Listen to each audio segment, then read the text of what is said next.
Morning teenager yake. Kodi munamba pomwamva nkhani ya Otzi the Iceman. Nkhani yake inapangika pakanthawi mu 1991. Mu 1991 ku Austria, mu border ya Austria ndi Italy. Kunapezeka kuti bambo wina ndi mkazi wake, bambo zina yake anali Helmut Simon, mkazi wake yo Erika Simon. Amayenda zawo amakwera mapiri amatani, anapezeka kuti anapeza thupi la munthu lili pansi pobisika kwambiri, kaya iwo amangoyenda kumangolowera mosiyana-siyana, koma panali pophimbika kupowuma chonchi, powuma ndi ice.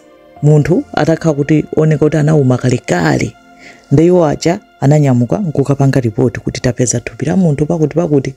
Anthu anapita nkukatani ndi kukayang'ana pamene panali thupi la munthu paja. Inali mummified corpse, eti thupi lonelo linauma kalekale, panali pamwamba pamene analipezapo chapaphiri chonche akuti 10,530 feet mwamba.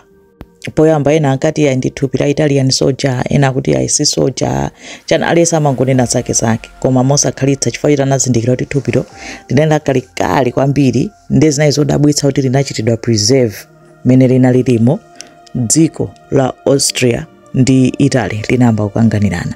Nangasi ma artifacts, tingatika ma artifacts komanso kuti apeze history ya munthu uyo chani ndi zinzonena kuti mapeto ake dziko likuzopeza nazo ndalama. History yokhaira chokera pa munthu uyo chifukwa anasonyezedwa kalekale. Atakangana anathana, anapezeka kuti anapanga conclude kuti yayi pamene panali thupilo ndi mbali ya ku Italy, ndi ananena kuti thupilo ndi la Italy. Kenako panabweranso mkangano wina. Aja analipeza thupi aja ananena kuti nafenso ndetu kuchita claim talipeza ndi ifeyo, akuti finders akuyenera kulandira ndalama faiti thupilo alipeza ndiwo. Iwo aja kuti azipitiriza panatulukiranso munthu wina wachilendo ali ayi actually ninalipeza thupilo ndine. Iwo asanalipeze chabe kuti report yanga anthu sanayilandire, umboni wake nalilavulira thupilo mukati mulichite search mupeza DNA yanga ninapeza ndine. Basi poko koma mapeto ake anapanga conclude kuti amene analipeza thupi lija anali Helmut Simon ndi mkazi wake, analandira ndalama yoti sanayitchule, inakhala yobisidwa. Ndi anayambano kupanga ma investigations yawo. Thupi lija analitchula kuti Otzi. Kumbali yomwe analipeza kunali kotchedwa ku Otzi Glacial Mountains, ndi anayamba kumutchula kuti Otzi the Iceman. Ndi thupi la munthu analipeza ndete dziti Otzi chifukwa ndi dzina lomwe analitchula. Anapeza kunena kuti ataliyesa thupi lija anafa more than 5,300 years ago. Kalekale kwambiri. Ndi anayamba kufufuza kuti chinamupha ndi chani. Anafufuza zambiri, ndi oyeza thupilo anali osiyana-siyana eti. Ena amayang'ana kuti chinamupha ndi chani. Ndi anaona kuti analasidwa pa phewapa ndi arrow, komanso mutu wake skull inali yosweka, zoti munthu anamugogoda ndi china chake. Ndi anachita conclude kuti mwina amathawa, koma anayang'ana m'mimba mwake anapeza kuti munali mukadaliza kudya, anali atadya nyama zonse zinozi zauma, m'mimba mwake munali nyama yote. Anapanga conclude kuti anali kuti amadya, kenako anapangidwa ataki akuthawa, wina kumulasa chinthu pa phewa, wina ndi kumgogoda pamutu. Anagwa pasi, sanatenge nthawi yayitali anatani anamwalira. Anthu aja nkunsiya pompo chabe kuti pamene anagwerapo panapeza kuti mwina siku lomwelo kunagwa chisnow, panauma, iyeyonso ndikuuma. Ndi anakhala ngati kuti thupi lake lapangidwa preserve.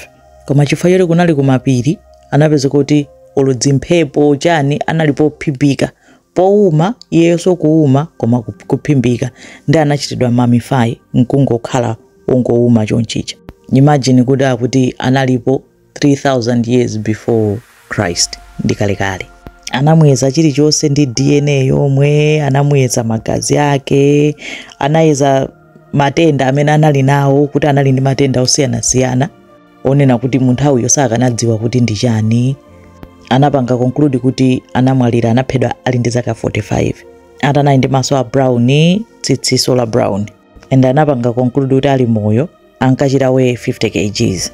ndi anthu anali excited kwambiri kunena kuti yayi tapeza Otzi the Iceman. Chani aliyense kufuna kunena kuti nditchukire patipo pa Otzi the Iceman. Tikamuyezeza kuti ama DNA akaiza zawo, amagazi akaiza zawo, achani zosiyana nampanga x-ray, kumujambula ma biopsy, ma CT scans, anamweza manu ati mano ena analowola, anali ndi ma gallstones eti timiyala ta makidini tija, anali ndi ma allergies. Komanso anampeza kuti mdzala zake munaliphulusa, mzikhadabo munaliphulusa. Ndi ankaona ngati kuti mwinaphulusa amagwiritsa ntchito ngati painkiller, chifukwa anali ndi zibalima zina zosamveka bwino. And anapanga conclude kuti either ntchito yomwe ankagwira kalero anali ngati oweta ng'ombe, komanso anali ndi matatu ambirimbiri thupi lakele. Kupezeka kwa Otzi the Iceman kumatchedwa one of the greatest finds of the 20th century. Kena kupana zamba pangika zinthu zodabwitsa zake kuna zatchuka kuti Otzi ndi otembereredwa. Zinangoyamba kutchuka choncho chifukwa chonena kuti zomwe zinachitika munthu otchedwa Rainer Henn, amene anali forensic pathologist wa ku University of Innsbruck, anapezeka kuti anafa pa ngozi ya galimoto modzidzimutsa. Anali akupita kukapanga lecture kukaphunzitsa anthu zomwe apeza zokhudzana ndi Otzi. Anali munthu woyamba amene anampanga nawo examine thupi la Otzi, kulitsegula nkumaona kuti mwakuti zonsezi ma findings iwo ndi amatani amagwiragwira thupilo. Kenako munthu wina dzina lake Kurt Fritz anapezeka kuti anapita kukayenda kumbali ya ma snow zawo kumene amapita nthawi zonse, kuti amapita ku nthawi zonse akuti kunangopangika avalanche mosadziwika bwino. Snow anachoka pa phiri ndikumugwera, analipo gulu koma anangomuphapo yekhayo.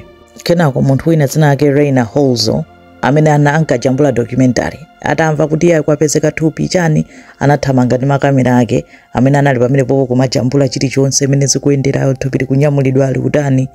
Nayenso anapezeka kuti anangodwala nsangasanga zosadziwika bwino, kumwalira akuti anali ndi brain tumor. Anthu uno mpamene anayamba kuyankhula kuti gulu lililonse lomwe limakagwira thupi la Otzi the Iceman likungofa mosadziwika bwino. Eti kenako Simon bambo uja anapeza thupi lichana ndi mkazi wake uja, anapeza kuti anapitanso kuphiri kwina kwake nkusowa. Anthu ananyamuka kwamba kumusakasaka Simon uja, anampeza 8 days later atamira, anampeza akuyandama, anamira, anafa. Komanso munthu amene anatsogolera ulendo okasakasaka Simon dzina lake Dieter Warnecke, nayenso anapezeka kuti anangopanga heart attack after kumpeza Simon uja, nayenso kufa.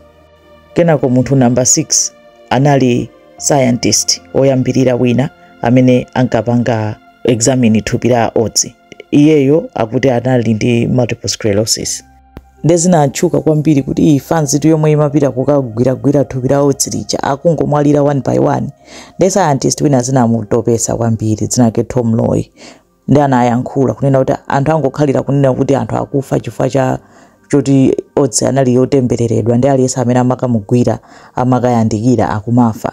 Musatisokoneze, ndife ma scientist tikugwira ntchito yathu, tili ndizopanga, sikunena kuti tisiye ntchito ifale mukuopseza zosadziwika bwino. There's no such thing as temberero. Amene anali dzina lake Tom Loy. Tom Loy ntchito yake inali yopanga examine magazi a Otzi. Anali atatenga masampo amagazi achani, nde anali ndi report lomwe amayenera kulemba lokhudza magazi a Otzi. Anapeza kuti anangopeza kuti anamwalira, anangodwala mosadziwika bwino, kumwalira asanamalize ndi buku lomwelo la Otzi. Otzi anayikidwa mu chamber ku South Tylo Museum ku Italy. Imeneyo ndi nkhani ya Otzi the Iceman ndi temberero, ngakhale ma scientist ena amati yayi anthu amafa zawo sizogwirizana ndi Otzi. Zikomo kwambiri.